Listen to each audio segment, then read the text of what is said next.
3월 10일 금요일입니다. 마태복음 19장 1절로 12절입니다. 예수께서 이 말씀을 마치시고 갈릴리를 떠나 요단강 건너 유대 지경에 이르시니 큰 무리가 따르거늘 예수께서 거기서 그들의 병을 고치시더라. 바리새인들이 예수께 나와 그를 시험하여 이르되 사람이 어떤 이유가 있으면 그 아내를 버리는 것이 옳으니이까. 예수께서 대답하여 이르시되 사람을 지으시니가 본래 그들을 남자와 여자로 지으시고 말씀하시기를 그러므로 사람이 그 부모를 떠나서 아내에게 합하여 그둘이 한 몸이 될지니라 하신 것을 읽지 못하였느냐.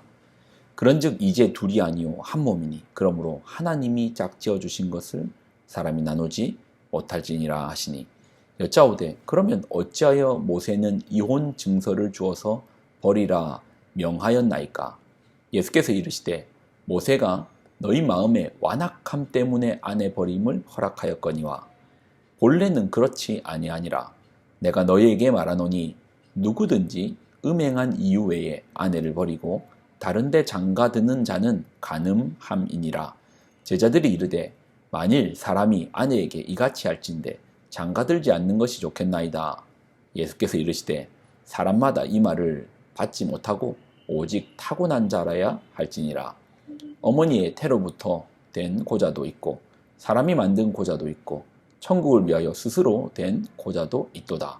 이 말을 받을 만한 자는 받을지어다. 아멘. 기도하겠습니다. 하나님, 오늘 한 날도 주의 날로 살게 하여 주옵소서. 주님 말씀으로 살아내기를 소망합니다. 우리를 붙잡아 주시고 우리로 주의 길로 인도하여 주옵소서. 영광을 드립니다. 예수님의 이름으로 기도드립나이다. 아멘.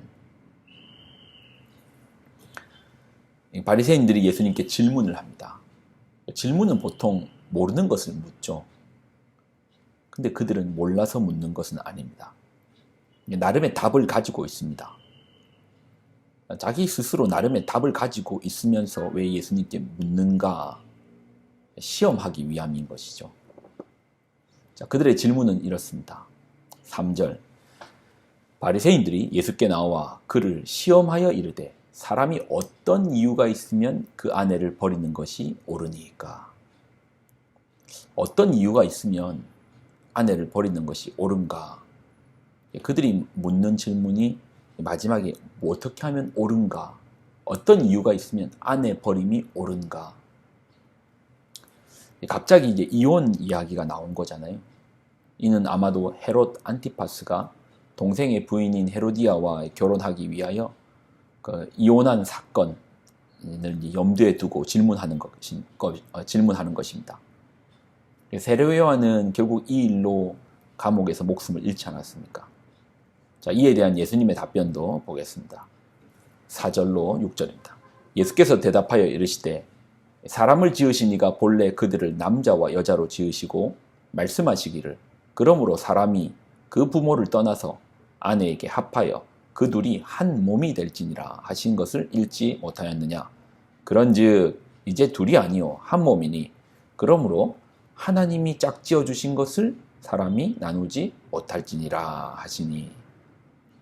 둘이 아니요 한 몸이니 나누지 못한다. 이렇게 말씀하시는 겁니다. 이렇게 말씀하시면은 또 다른 어떤 의도도 있으십니다. 그들의 질문을 보면 어떤 이유가 있으면 아내를 버리는 것이 옳은가? 어떻게 하면 옳은가? 그들이 물었던 질문의 의도는 뭡니까? 그러니까 아내를 버린다는 것에 대한 정당성을 얻기 위한 것입니다. 근데 왜 남자를 버린다에 대한 정당성은 없습니까? 왜 아내를 버린다? 당시 이제 여자들은 약자들 중에서도 약자입니다. 여자들 혼자서 어떤 살아갈 수가 없죠. 직업을 구할 수도 없고. 그러한 시대였던 것입니다. 남성의, 죄송합니다, 소유물처럼 여성이 인정되던 때에, 그래서 결혼할 때 돈을 주고 사왔습니다. 결혼 지참금을 가지고 내고 사옹이었으니까 소유처럼 인정되기도 했습니다. 그런 아내를 버린다. 어떤 이유가 있으면 버리나. 상대적으로 남자들이야 뭐 바람을 피든 잘못을 하든 어떤 사유가 있든 여성분이 아내들이 남편에 대한 이혼에 대해서 권리를 주장할 수 없었습니다. 상당히 일방적인 것이죠. 어떤 이유가 있으면 이 아내 버리는 것이 옳으니까, 아내 버리는 것이 옳으니까. 이를 좀 확대해서 보면 어떤 이유가 있으면 강자가 약자를 버리는 것이 옳은 것입니까? 그러고도 이제 옳다함을 얻고 싶은 거예요. 옳다함. 사람 참 희한하죠. 이런 질문 자체에 사실 그것이 잘못인 줄을 뻔히 알아요. 잘못된 것인지 뻔히 압니다. 그렇지만 옳다함을 얻고 싶은 거예요. 우리가 행하는 행동이 잘못인 줄 알아요. 이거 아닌 거 우리가 제일 잘 알아요. 그렇지만 사람들 앞에 옳다함을 얻고 싶은 거예요. 들키기 싫거나 아니면 잘못했는데도 아니 그거 그럴 수밖에 없었던 거야. 아 그거 이렇게 그 사람이 그랬기 때문에 그런 거야. 아 그거 내 잘못 아니야. 그거 그 사람이 잘못한 거야. 그 사람이 그 말 먼저 했어. 그 사람이 그런 잘못 먼저 했어. 그래서 나는 어쩔 수 없었어. 어쩔 수 없이 나 그렇게 한 거야. 그렇게 옳다함을 얻기 위하여 노력하는 행위 자체가 따지고 보면 우리가 스스로 그것이 내가 잘못인 줄을 나 그거 잘못했다라는 것을 알기 때문에 자각하기 때문에 지각하기 때문에 그런 옳다함을 얻으려고 하지 않습니까? 본인의 잘못에 대해서 너무나 잘 압니다. 그런데 옳다함을 얻고 싶으니 상대를 나쁜 사람 만들어야 되고 상대를 틀렸다고 말해야 되고 저 사람이 틀린 거야. 어떻게 하든지 저 사람을 나쁜 사람을 만들어서 나의 옳다함을 내가 어쩔 수 없어 그랬어. 내 아내는 정말 나쁜 사람이기 때문에 내가 어쩔 수 없었어. 옳다함을 얻으려고 하는 거예요. 사람들로 하여금 에이, 그래, 어쩔 수 없는 일이야. 저 사람 그래도 옳은 사람이야. 되게 따지고 보면 되게 웃긴 행동 아닌가요? 아니, 우리끼리 누가 옳다 하고 누가 틀렸다 하겠습니까? 우리가 옳다고 하면 옳아집니까? 우리가 저 사람 어쩔 수 없었어. 저 사람 옳은 사람이야. 저 사람 대단한 사람이야 하면 대단해집니까? 그게 답니까? 우리끼리 그 사람 잘못했네 하고 암만 큰 소리 쳐봐다. 우리에겐 심판의 권한이 없습니다. 옳고 그름을 판단하시는 분은 따로 있습니다.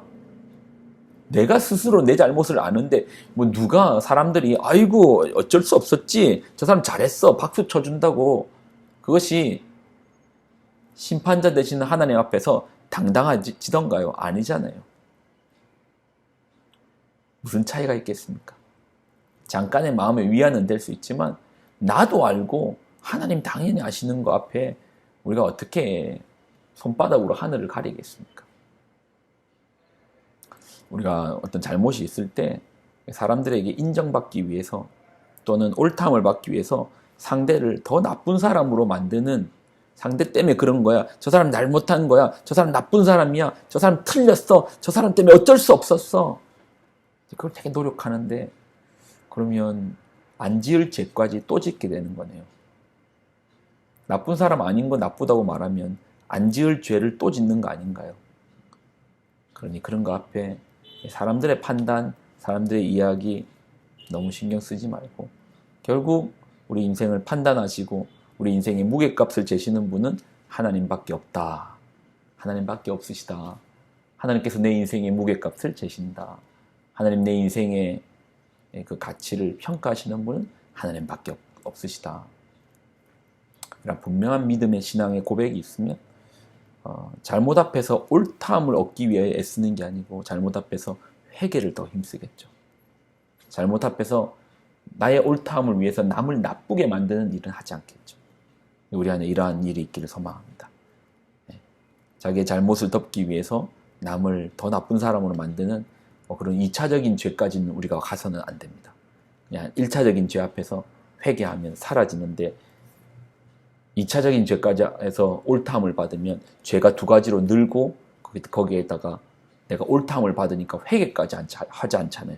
더 잘못하는 것이죠. 그래서는 안 되겠죠. 그러지 맙시다. 기도하겠습니다. 하나님, 우리가 우리의 잘못 앞에서 사람들 앞에 옳다함을 받기 위하여 애쓰는 것이 아니고 우리를 영원히 판단하시는 하나님 앞에 바로 설 수 있도록, 그 하나님 앞에 우리가 나아갈 수 있도록, 그 하나님 앞에 심판하시는 분은 하나님밖에 없으니 하나님 앞에만 설 수 있도록 우리를 붙드시고 인도하시고 함께하여 주옵소서. 영광을 드립니다. 감사드립니다. 예수님의 이름으로 기도드립나이다. 아멘.